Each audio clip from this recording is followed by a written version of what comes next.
ఇదొక్క దోశ మహాత్మా జేజనాయన 2 దోశలు భుజించగానే పరమచ్చ పనుల కన్నా ఎక్కువగా వస్తున్నది గురుదేవా.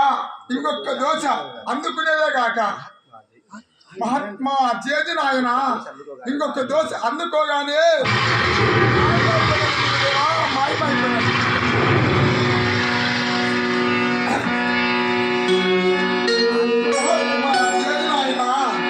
చెప్పిన సునికము 2 దోశలు భుజించగానే పరమంల కన్నా ఎక్కువగా వస్తున్నది గురుదేవా. ఇంకొక దోశ అందుకోగానే మాయమైపోయినది గురుదేవా, మాయమైపోయినది. సిద్ధయ్య 2 దోశలు భుజించినావు కానీ ఇంకొక దోశలు అందుకునంటే నాకంటే గొప్పవాడు అవును ఆయన. సరే అట్లుండవు ఆయన. ఓరి కుమారులారా, అది ఎవరో తండ్రి? సిద్ధయ్య సునికమ భుజించుకొని వచ్చి ఉన్నాడు. ఇదిగో చూడండి రా కుమారులారా. తండ్రి ఈ పని మాతో కాలేదని ముందే చెప్పింది తండ్రి. ఓరి కుమారులారా, ఇంకొక ప్రశ్న ఉన్నది, దానినైనా చేయగలరు నాయనా? అది ఏమిటో చెప్పు తండ్రి.